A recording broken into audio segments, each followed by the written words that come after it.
Hello everyone, welcome to StudyIQ English. Recently, the Supreme Court has observed that investigating agencies cannot arbitrarily, whenever they feel like, seek the presence of lawyers and advocates to conduct their probe.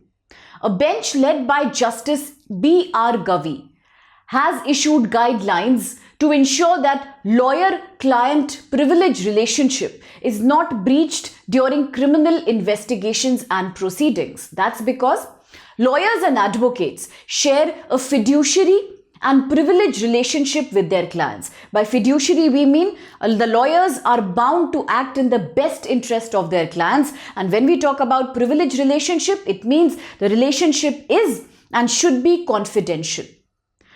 Today, as we talk about this controversy, it is section 132 of the Bharatiya Sakshya Adhiniyam, that's BSA, that makes it compulsory that a lawyer or an advocate cannot be forced to open up about the confidential, secret information, documents, advice, conversations that they have shared with their clients without an express consent of the concerned client. And that's why today there is the whole big debate about Article 20, its various clauses, and Article 22 of the Constitution. This news was the breaking headline just recently, few days back, as there was a controversy whether police officers or other investigation agencies can call upon lawyers under their own rights to conduct fair and transparent investigation, or is it not valid? It is not ethical to call any advocate and expect them to give any information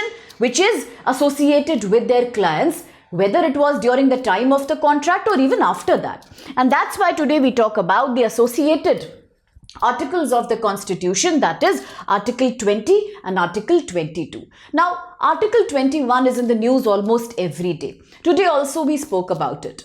The right to life, the right to liberty. We recently also discussed about the right to education. But it is always 20 and 22.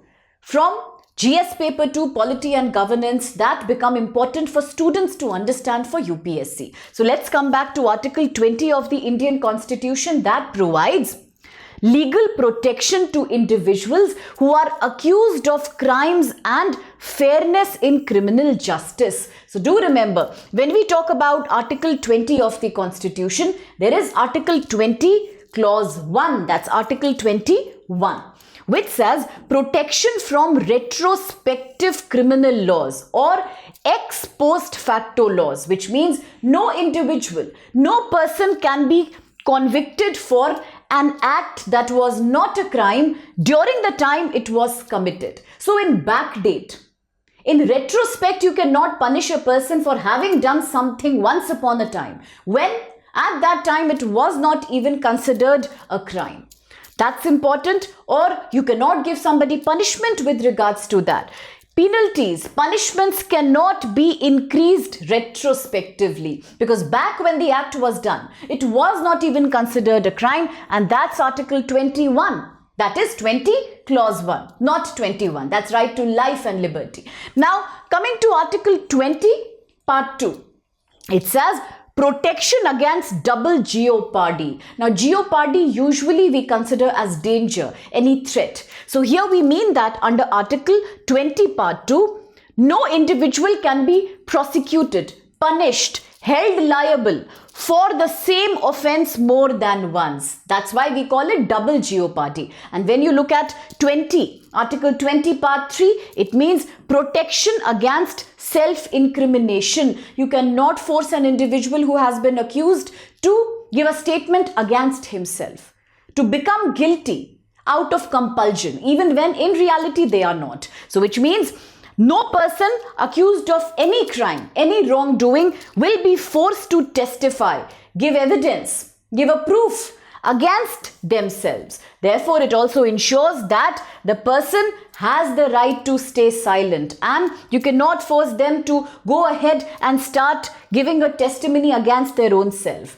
This article is therefore used both for oral, documentary as well, and it also applies to criminal proceedings, except in the case of physical examination that the case demands. So this is Article 20. Let's be very clear about all three parts here.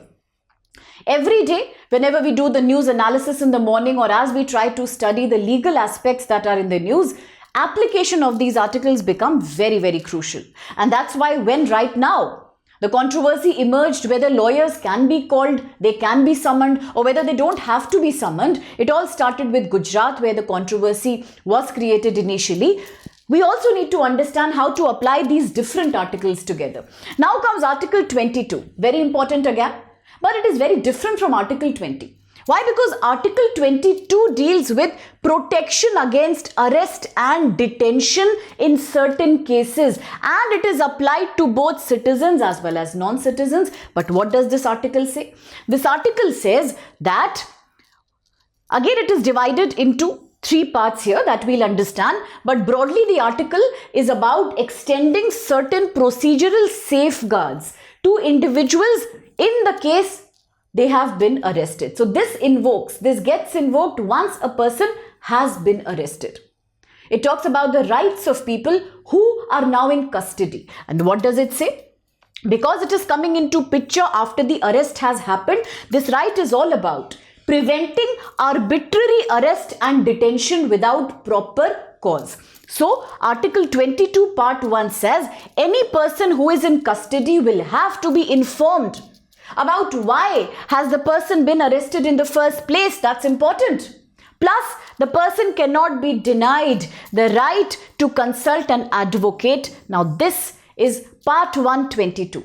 Article 22 Part 2. The arrested individual should be produced before a judicial magistrate within 24 hours of his arrest. That's 22 Part 2. And now this also reminds me that out of all the writs that we have, which are applicable to both Supreme Court and the various high courts, can you please tell me which two articles am I referring to when I'm talking about writs in Indian Constitution? And also do let me know in the comment box which writ am I mentioning when I say that the individual under Article 22 Part 2, once arrested, should be produced in front of the judicial magistrate within 24 hours of the arrest. So which writ of the Constitution am I referring to? Which two articles, one Supreme Court, one High Court, am I associating this with? Do let me know your answers. It's an excellent way of remembering and recalling current affairs. Now 22 Part 3. It says no individual who has been arrested can be kept in custody for more than the period determined by the judicial magistrate. And then there is another controversy about preventive and punitive detention. Sometimes the crime hasn't been done and still people are kept in detention for preventing any future crime. Now that's a more controversial thing here, because in that case, if the custody exceeds more than 3 months or a given set period, you will have to consult an advisory council of judges.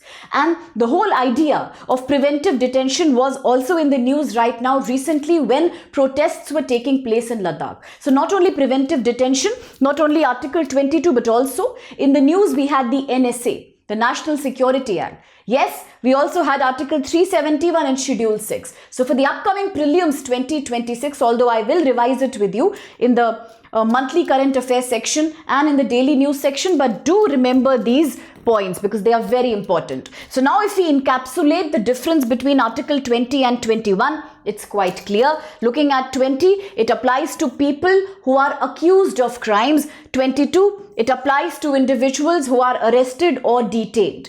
Looking at the provisions, there are 3 parts to each. Looking at 20, it says you cannot punish somebody twice for the same crime, double jeopardy. Plus, you cannot force somebody to give a testimony or witness against themselves. That is against self-incrimination. And third, ex post facto law. You cannot punish somebody retrospectively for a previous crime. Looking at 22, it applies to how an individual who's arrested will have to be told why is he or she arrested. You will have to produce them in front of the judicial magistrate within 24 hours.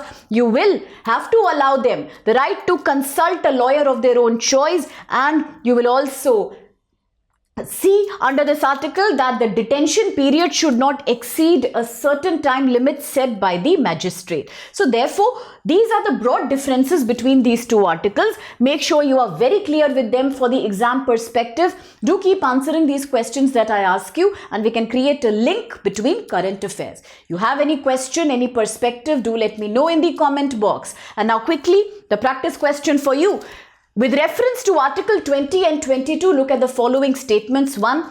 Article 20 protects individuals from ex post facto laws, double jeopardy, self-incrimination, and it applies to citizens, foreigners, even to legal persons such as companies, organizations. 2. Under Article 22, every person arrested must be produced before a magistrate before 24 hours, within 24 hours, and this facility is not available to enemy aliens. Now, enemy aliens is again a very interesting concept. People who are not the citizens of India, plus they come from enemy countries. Does these provisions apply to them? So do let me know in the comment box quickly. That's the third statement. Also, Article 22 provides that a person detained under preventive detention must be given both the grounds of why they have been arrested, the right to consult a lawyer of their choice also. So is that true? Which of these statements are true? And which provisions are not applicable to enemy aliens from Article 20 and 22? Do let me know in the comment box. Let me know the right answer from the codes here. And now quickly, let's talk about the sale offer that's ending tomorrow. Yes, 15 November is when this wonderful opportunity ends. This is Success in Prelims 2026, an initiative which trains you thoroughly through a crash course for the upcoming prelims exam. Even after the prelims exam, to discuss the paper with you, to just talk about the paper in detail, analyze the CSAT and GS paper, both. It will cover all the syllabus, revise, PYQ, MCQ, counseling, timetable, everything here at a price of 4,999. And if you want to enroll for the sale, if anybody you know wants to enroll for the sale, use code SPLIVE. Do tell people about the code SPLIVE and let them take the benefit of this program. And for those who are writing exam in 2027 at a price of only 18,999, whether it's English, Hindi or bilingual, whether you like morning batch, evening batch, weekend batch, we have it all here. All GS covered, CSAT, essay covered, all note making, classroom, lecture, MCQ, everything included. Use code SPLIVE because sale ends tomorrow, and something similar, equally attractive for UPSC 2028 target year. For those who are interested, the price is very humble and affordable. All GS covered again. Please use code SPLIVE. Enroll for these sale programs. Ensure you are preparing not only thoroughly but also with professional guidance and mentorship. Okay? Sale ends tomorrow. So thank you so much.